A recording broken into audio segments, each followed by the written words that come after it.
And we are here. Thank you so much for tuning in and welcome to today's stream here at the NECC Games. My name is Orbital. I'm joined here with Mick, and we will be starting off the show for the Hearthstone week number 1 of their league here. We have a lot of great teams coming out here, and I'm excited. There are going to be 3 series today, best of 5s. Mick, how you feeling about these? I'm feeling good, man. I'm really excited to see, some collegiate Hearthstone come out. I know the scene's pretty hard to sit there and find scenes here and there, but once you get the chance to sit there and finally find some competitive card games, it's so nice to see and it's so refreshing. Yeah, and we have some fantastic lineups. So to start things out here, we will be seeing Naycrusade and FluffyBoy. Naycrusade coming in from Pittsburgh State University, and FluffyBoy coming in from Kings. So to round out our first best of 5, those will be taken on. Then after that, at 7 p.m. EST, we'll have Bog Nasty from Bay State taking on Killer JV from North Alabama. Finally, at 9 p.m. EST, it's a battle of the inter squad members. UC Santa Cruz members King Milo and Paper Ninja will be facing off to round out our evening. I mean, taking a look at some of their decks, it looks like everyone's going for obviously that high tier setup. I mean, Mick, is there any matchup you are definitely looking forward to? I'm looking mostly forward to just long-term and tempo-based matchups. We have so many aggressive decks going forward today that I've seen that, it always relies on that quick mulligan up front and, getting the right cards in hand. And personally, it's always make or break from the start. I always love seeing, like things like Highlanders, things like tempo, things that just rely on a later game so we can see a big board feel and a very kind of fun 2 turns here and there rather than just a really quick going game overall. Yeah, you want a little bit more time. Let's get some analytical work going, right? We want to be able to analyze how these guys are going to be playing it. Now, once again, to give you an idea of how this tournament will be ran, or not tournament, the league will be ran. Each match is a best of 5 with each player bringing 4 decks to the table. Away teams are home teams and away teams. Each player will be labeled one, and they will take turns banning out one deck, and then they will have a decision to pick from the other remaining 3. Both players will not know which deck has been picked until I believe they go against each other, and you must win with 3 separate decks if you want to be crowned the winner of the best of 5. A lot of information, of course. Very sorry about that, but we'll enjoy our time here, of course. So, taking a look though, we did get some information. So there have been some very interesting decks, at least all pretty much top shelf decks coming out.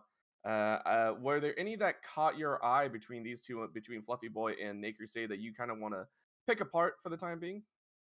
Well, personally, I would have to say with one of these guys, I'm seeing, what was it? It would be Ramp Paladin for the most part, like one of those kind of incantations that's out right now.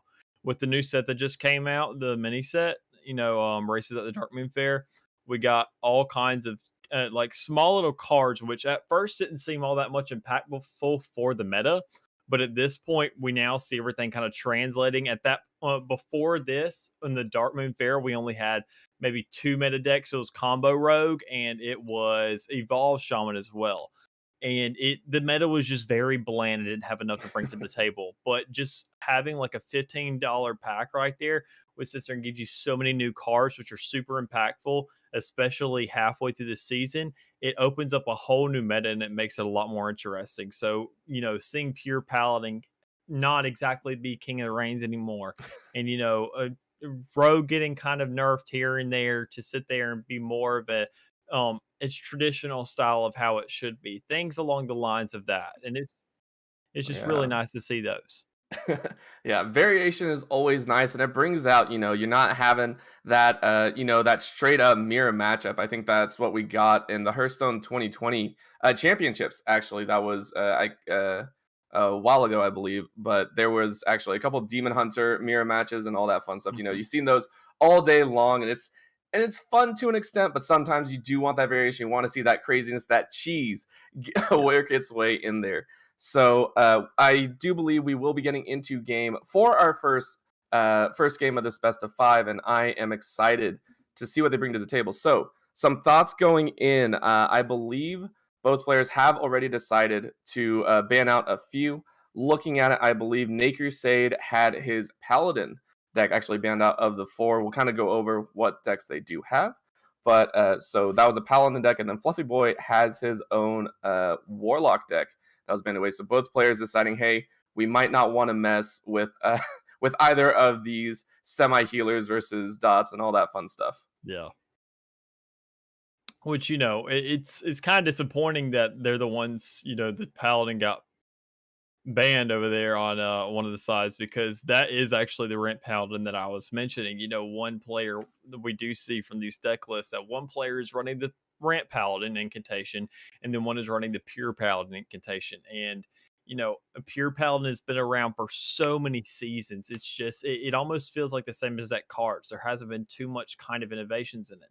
While these two players, they have done justice to the deck, creating their own little twist to it nonetheless. Overall providing a new kind of feel for it.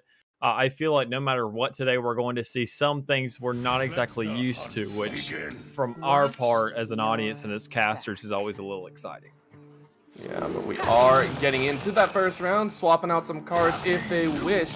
But I do believe it will be the World Kick Combo Rogue from Naycrusade to kick things off versus the Hunter deck from FluffyBoy. So walk me through this this Hunter deck as it's always one to have a little bit of fun with all the secret combos that can kind of come out with it.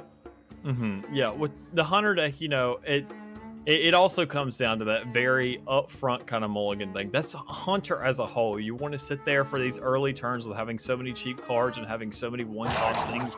You want to pull those right off the bat.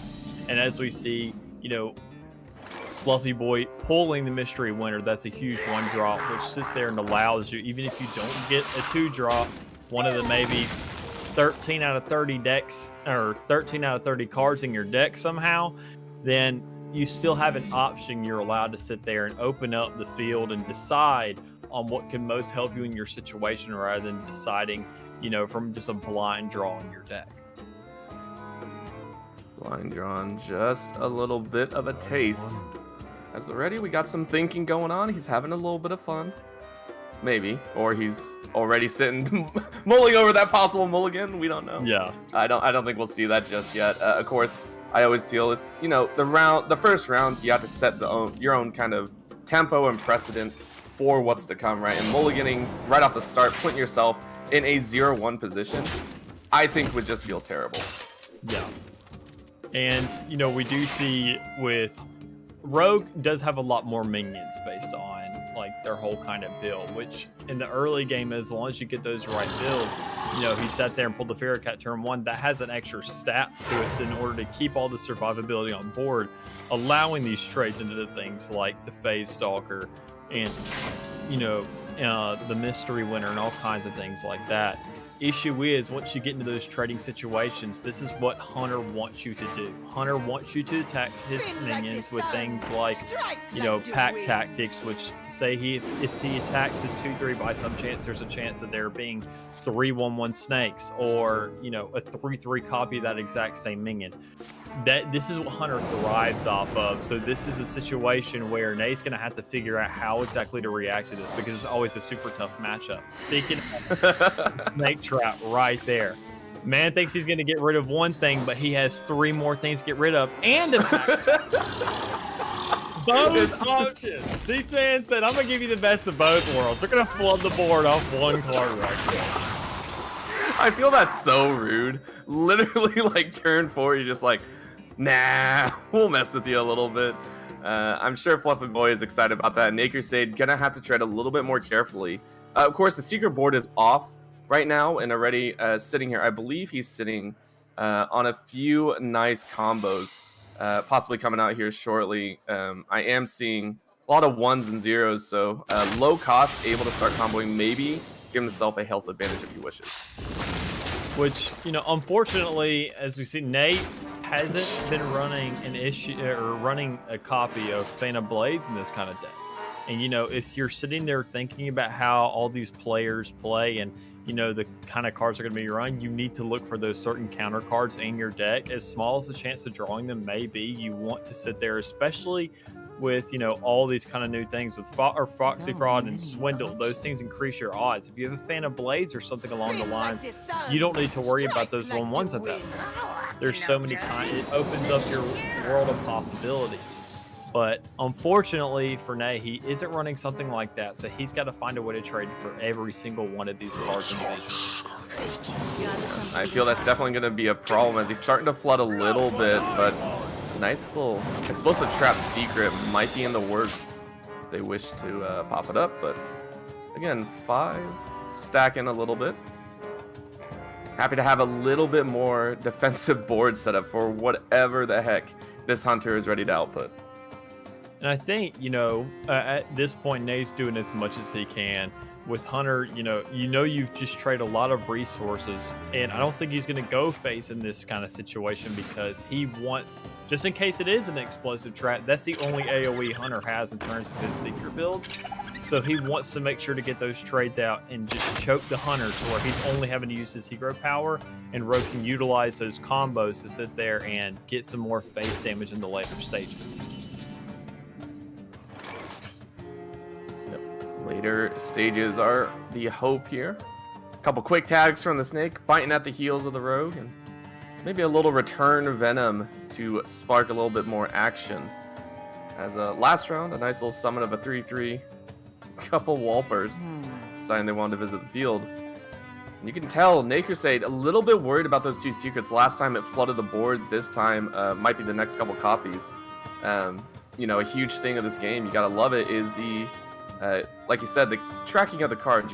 What does your opponent still have? And there it is. Second pack tactics deciding it is up and available. That feels bad. Yeah, it does. But, he made the right choice with it. The only thing he really could do there was go for a minion. So with that, you want to make sure, because if you attack face, World Kick Master is a huge part in this deck, and he doesn't want to risk getting rid of that. He knows Explosive Trap has just enough damage to sit there and clear it off the board, making his deck almost feel useless to some extent.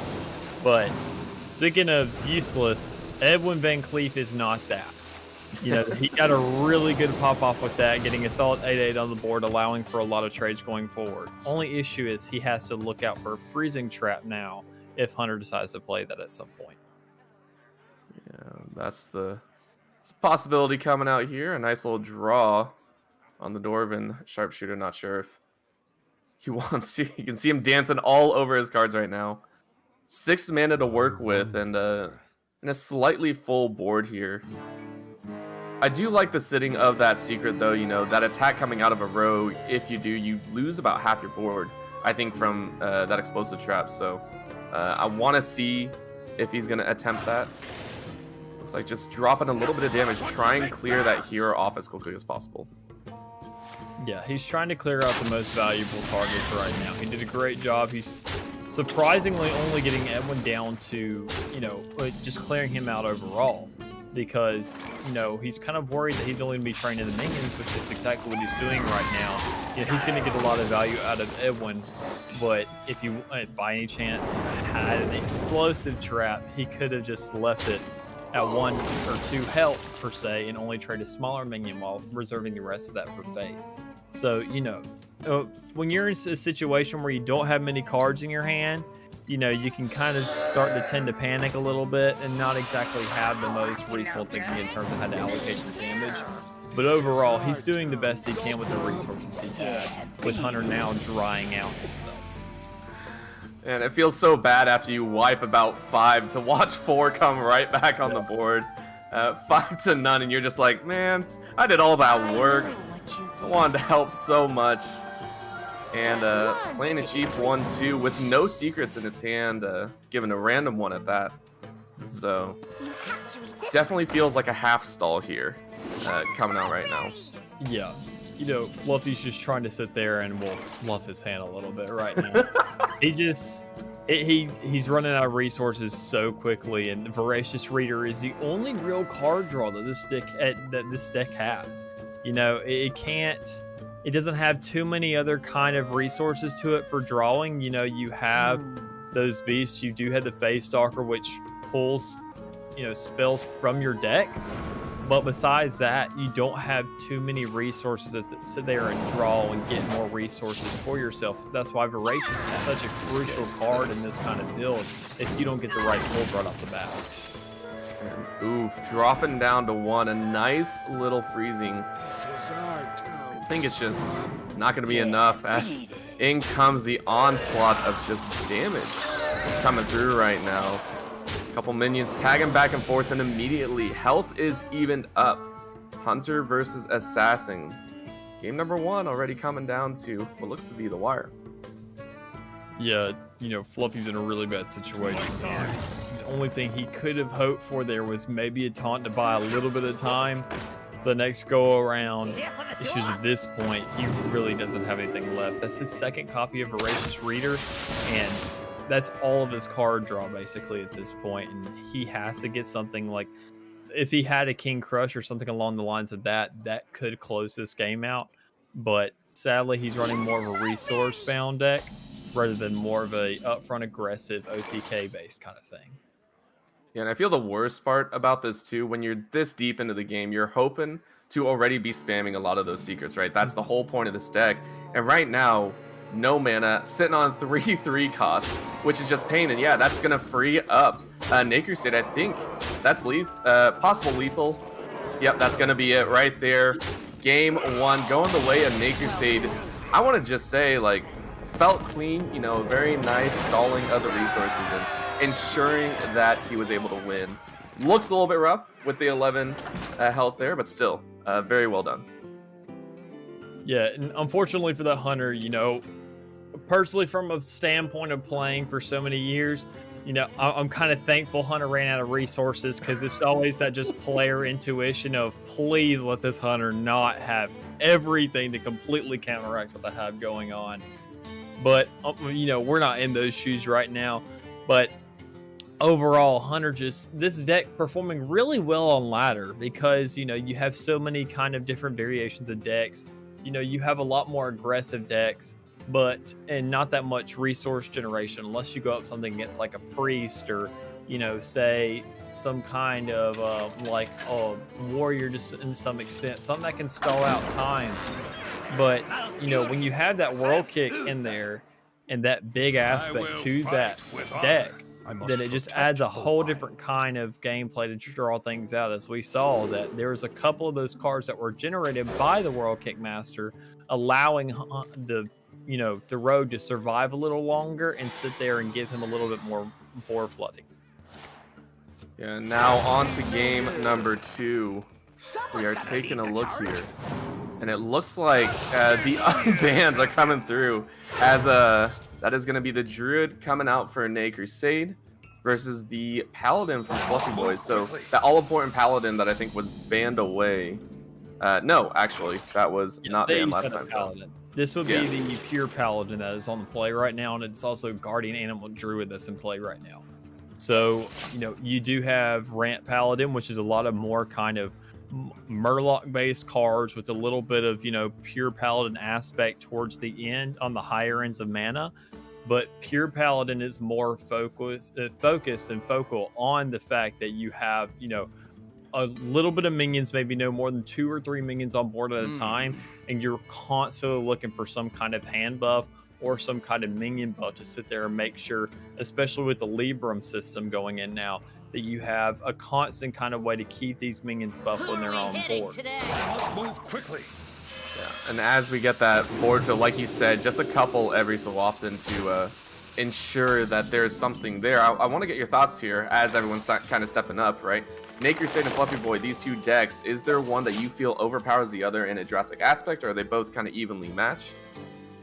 I feel like almost the Druid has a little bit better in terms of matchups right now, because Druid has so much kind of, Druid feels like such a solid class in terms of value, in terms of resources, everything it has to offer. And it's a little more mid-rangey, so he doesn't have to worry, as we see Paladins taking more of a token stance right now with utilizing its Brazen Zealot. But that was very reliant on the fact that he got that out of the first day of school. If he didn't get that, it would be a very kind of situation where he'd have maybe just 5 damage on board if he's lucky, 5 or 6 at this point. But he's thankfully able to ramp off of that Zealot and make sure that he has something is to put some pressure on the board and put Druid in a position where he has to be he has to be thinking about putting something on the board rather than being able to wait it out and maybe ramp his mana from spells, as we saw earlier with the Wild Growth. Yeah, but you know what feels terrible? Naycrusade sitting on a 10-8-9. He is waiting and biding his time. Looks like he's going to be able to pop at least one. Yeah, there he goes. He's trying his best to be able to just bust his way through and at least put something on the board. It's taken so much pain, so one more turn would have done it. And there you go. Finally dropping some of those. Nice little cleave through. Drops 3 of the 6 and immediately recovers. So very nice taunt with a 4-4. Time to start playing back, man. The Crusade might be coming now. Yeah. And, you know, that's exactly what he's have to consider now, because with this guardian animal druid, you have so many, well, you have a lot of big beasts in here. And he could have actually had a couple strongmen in hand, possibly, because that's a very common card in this kind of deck list, where you can sit there and throw 2 extra 6/6s on board with taunt, and they cost you nothing at all. So, you know, Fluffy getting very lucky here and kind of cut a little bit of slack in terms of what he's up against, because, well, not in terms of that draw, because that enchanted Elec, that's going to that's an issue. He's got to think about that, because anytime he wants to now cast a spell, he has to clear that out before he considers it. Otherwise, he's going to go to the Fury stack. So a little bit of respite taken. A little bit of a wait, but gonna start clearing out that board of the Paladin again. FluffyBoy hasn't been touched. Last time he had a little bit of issue with the rush, but has the health advantage and already calling the well played. Just a little bit of fun at the nice moves. A nice recovery once again. 23-9 is the health count. So Naycrusade definitely understanding he is walking on eggshells right now. Yeah, and that's the thing about Druid as well. You know, if he sits there and puts himself in a good position, he can sit there and hero power all day and technically have unlimited health to him. Meanwhile, Paladin is purely reliant on some of his cards to give him the resources to heal himself or to enchant one of his minions to heal him.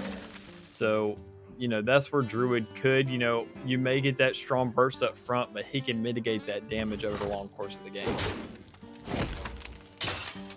Mitigate as best he can. Fluffy deciding best course of action is tag him a little bit, keep that health slightly low. A trade on the minions. Trading a few back and forth. Nice draw on the Anubis off defender. And now a full 10, deciding that it's time to throw it down. And the corruption might have just started. Alright, yeah, that was a very, very solid turn for Naycrusade right there. Survival of the fittest, once you get that down, as long as you don't have your opponent choked out where they spend all their mana putting that down, you know, it puts him in a really good position, because now he already has a minion on board. He still has a cleave there in case Paladin decides to flood the board somehow.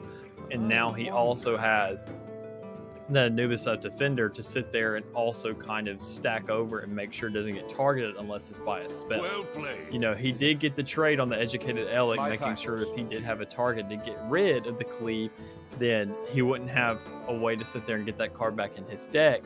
But overall, it still puts Fluffy in a really bad situation here, because he could be looking at, over the next 2 turns, most likely dying. Looks like I'm here just in time. I'm scrambling now, and it pains you to see that, right? He felt like he might have been doing well, and that's just the way of Hearthstone and a lot of these games is it can turn on a dime. That's kind of the glory of watching some of these games play out. Again, tossing out and keeping those minions clear. Nice little roar to keep himself healthy once again. Nice shield and damage going down. Again, Fluffy was able to keep himself up at full health, but immediately drops right back down to 22. Oh, man. Almost right back where he started after spending a whole 5 mana. Actually, a whole 7 mana to sit there and spend another 5 now. It's unfortunate, but it's the way of the game sometimes, you know. Unfortunately, that's both of his Amber Watchers, so he has no way to recover any more health at this point unless he sits there and pulls some kind of lever and helping him out, which he does seem to be running a lot of kind of corrupting cards as well. Oh, that is pain right there, I think. Drawing that at a nice time. It's just... This looks like it might be over already. You called it. 2 turns, 3 tops, I think. I mean, do you see a way for FluffyBoy to get out of this? Only thing I could see is if he throws down the scrapyard, which he would then, you know, he doesn't have enough mana for, looking for a taunt of some kind and just literally throwing those out until he gets a Yashiraj. But the Yashiraj just doesn't have enough kind of things to summon right now because the game hasn't gone on long enough for him to utilize it all that well. Yeah, definitely one of the benefits of the Druid decks, able to toss it through and he gets another one. I don't think that's going to be amazing unless he wants to throw down. Because, again, these are all high-cost cards. I mean, unless you got a plus 10 mana sitting in there, he's not too worried about it. Throwing down a 15-15 to round things off. Oh, you're staring down the barrel of a loaded cannon and then some. Yeah, this is bad. You know, that's what you want to do with Druid. You want to make sure that his board stays as empty as possible. You're praying that he constantly doesn't get those guardian animal draws. And as soon as he does, it almost feels like he's permanently safe at that point, having some kind of big minion on the field, which he doesn't have to stress anymore about. Yeah. Taking a look, you're praying, you're passing. The sacrificial pawn right there, dropping a new... Anubis down 2-4. I think that is going to be an open board for one final strike. Dropping that Carnival Clown to have a full board just for show and tell. That's why you gotta do that to the man. Beat him when he's down. Come on. Oh, man. That's the equivalent of just dancing on your opponent, you know, just saying that you could have. I feel that was like, hey, I could have done that for 2 turns and I just decided not to. Yeah. You know, that's just mean. It's... Which he did actually have to wait for the Scrapyard Colossus for that, because he had to corrupt it. He had to corrupt it in order to fill the board. So, I mean, he was like, you know, if I'm going to spend this 10 mana this turn, I'm at least get my value out of it in the corrupt next turn. Yeah. But that will put Naycrusade up, I believe, 2-0 thus far. Losing both his Rogue and Druid decks. He is left with, I believe he has a Hunter deck? Am I going crazy here?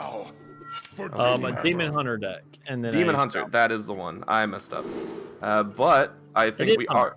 It's just of demons. Yeah. It's a Demon Hunter. Hunter I told people they would laugh at me throughout this broadcast. I think this is one of those moments. I think I'm just crazy. Yeah, Demon Hunter has a much, it's not very obvious, but a much darker green with a much more neon green. Lots of shades of green going on, so I don't blame you. That's when someone asked me, am I colorblind? I'm just like, I honestly don't know at this point. But yes, that'll be Naycrusade with the Shaman dropping out here and FluffyBoy on that Demon Hunter, hoping to output a little bit more pain than before. And already a quick action early start to this. Trying to get a handle on this. We'll see what happens.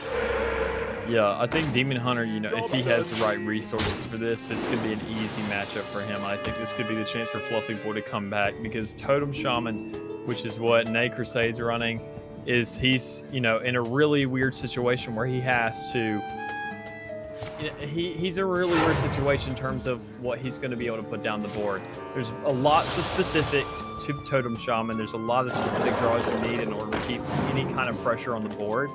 And with that, you know, Demon Hunter is just very consistent at kind of aggro.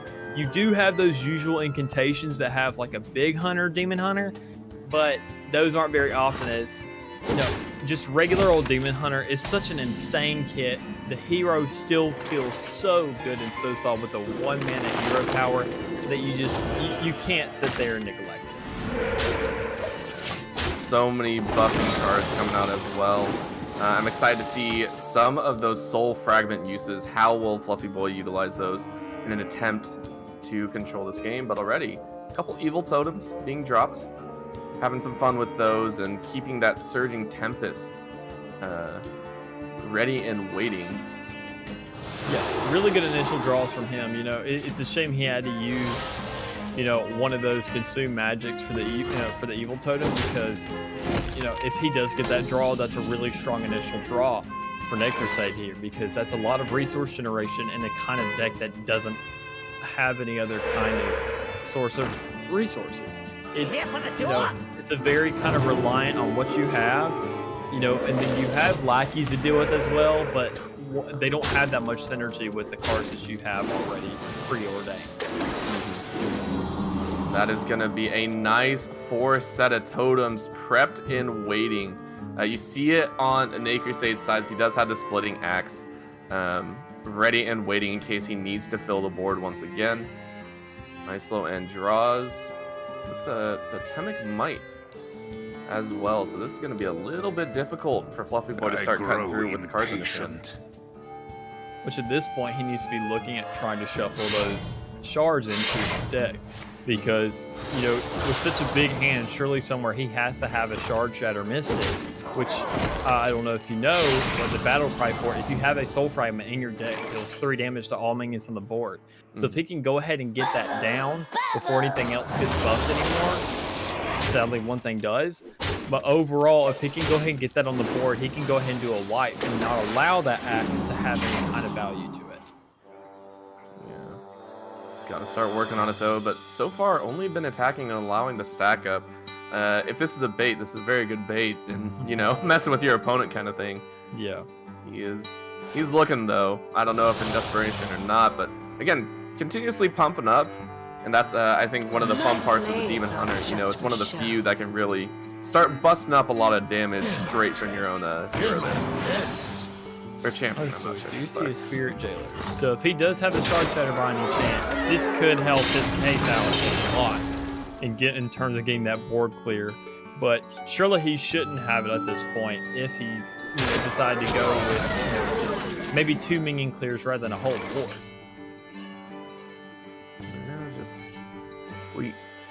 Whatever he decides, and that's always also the fun part about it. You know, the game is not always dictated exactly by the numbers, right? There's no way to predict exactly what the player will decide and what they want to focus on, right? Each person prioritizes just a little bit of difference, and that makes all the difference, right? That's what makes some mirror matches so different, and you gotta love to see it, how they deal with certain situations. A couple Cobalt lackeys being tossed around as a Bladed Lady not looking too pretty on that board. I think that's actually already taken out. One turn is all you get, and that is pain right there. Allowing a lot of lackeys to go down here as well. You know, they may just be 1/1s, but thing is, they're 1/1s with value. They all, for the most part, generate something, buff something, damage something, and overall just change the course of the game. And that evil totem just continuously generating them is really going to kick Fluffy in the butt if he doesn't try to take care of this soon. Yeah, and at this point, what is he hoping on, right? What is he waiting for right there? That's what he wanted. A nice stack and a sweep.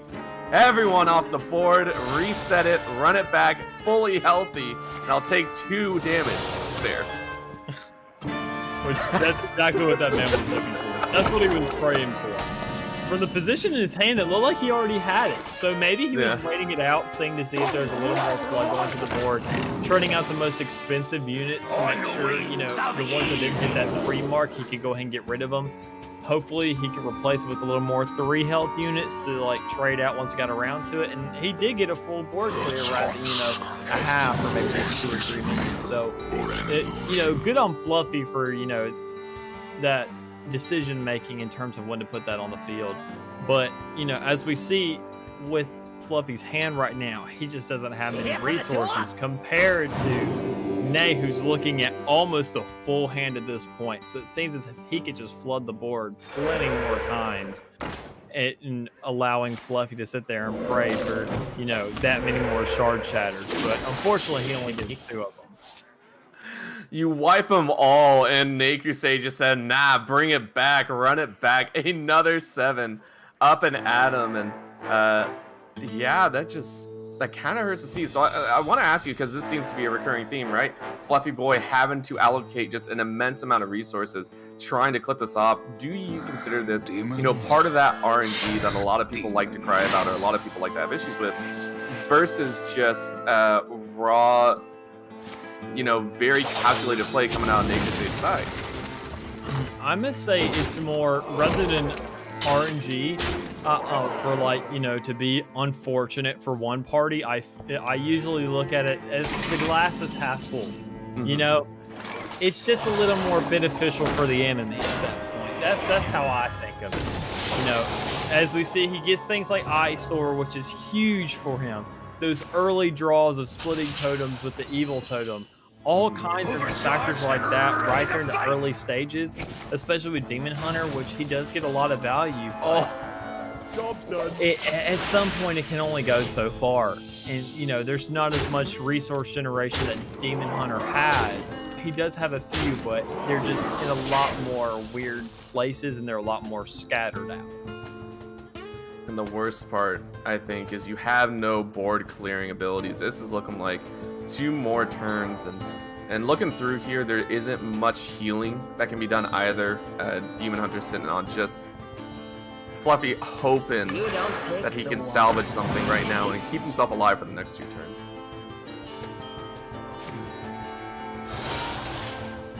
It's going to be a nice draw into the Skull of Gold, and I think that's considered one of the premier cards in there that you do want to hang on to for that Demon Hunter deck for sure. So, unfortunately for him at this point, he did get it.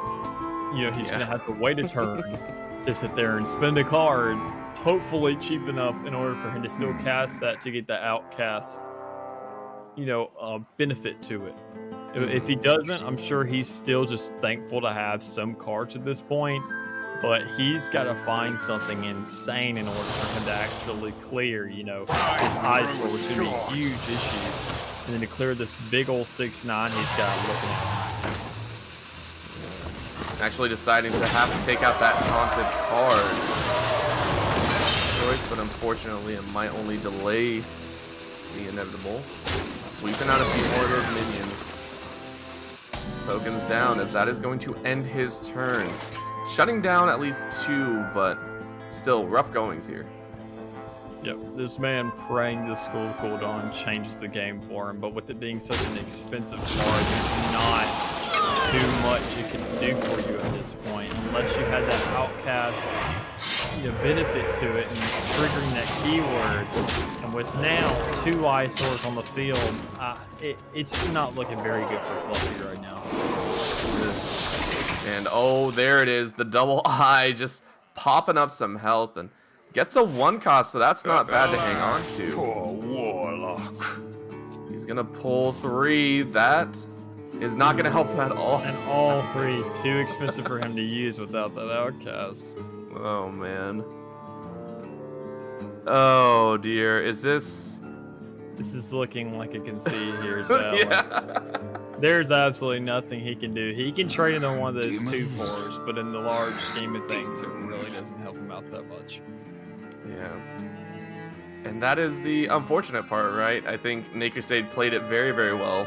Made sure to allocate. And I mean, I think you could also tell the decision making on Naycrusade's side, right? Those turns came very quickly, and I think that also plays into the mentality of the opponent, right? When you're being faced with just a rush of turns, with a rush of just combat, it's rough, right? You have such a lower time to try and decide on stuff. Your turns are cut extremely short. So Naycrusade playing this very well and not allowing FluffyBoy to really get a handle on what's occurring on the board.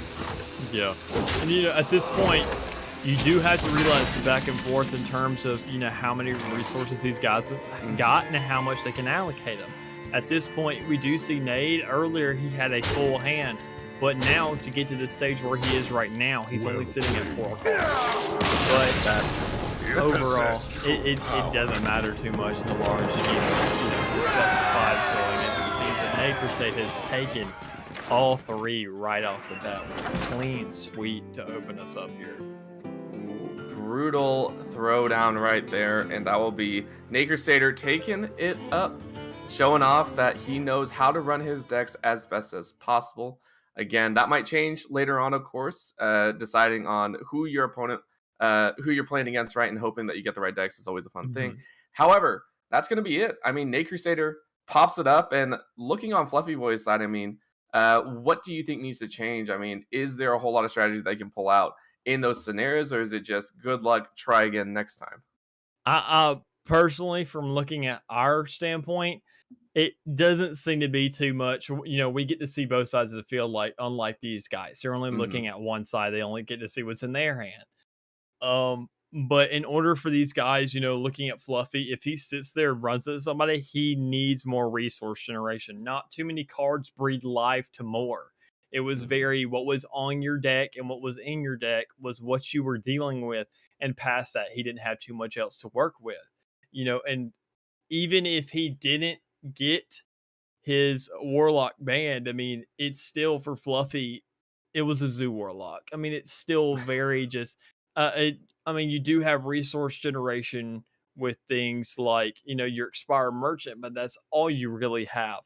Besides that, it's just a lot of draw, a lot of praying that you get the right curve, and sadly, almost none of those three get around to feeling that curve. Yeah, so unfortunately, it does fall 0-3, but he will have a chance next week to take on and see if he can change things up and if he is able to bring it back in this league. Now, once again, that will be it here, though, for the first game. We will be off air shortly while we wait and prepare for the next match. Once again, I do believe, if I can double check, I had said it earlier, and now I'm just kind of mad that I forgot who we said we will be seeing. I believe we'll have that here shortly. Yes, it will be Bog Nasty versus Killer JV at 7 p.m. EST. Mick, I think you will be sticking around for that, if I'm not mistaken. I will be indeed. Y'all will see me all night, actually. So, you know, you'll get to see me for all three matches today. I think that's probably the coolest thing because, again, your analytics are freaking spot on. But we do want to talk about, before we do close out for intermission, I do want to talk about some of our fantastic sponsors, one of them being HyperX. They are one of our sponsors here. So the HyperX mission has been to develop gaming products for all types of gamers with high-speed memory, solid-state drives, headsets, keyboards, mice, charging accessories for console players, USB flash drives, and mouse pads to the gaming community and beyond. You know, the name has been around for quite some time, so the HyperX here is the choice of celebrity ambassadors, pro gamers, tech enthusiasts, and overclockers worldwide because it meets the most stringent product specifications and is built with best-in-class components. If you're interested in checking out their products, make sure to visit their website and check out all they have to offer. With that, we will be going to a short break, but don't go anywhere. We will be back at 7 p.m. EST with even more Hearthstone.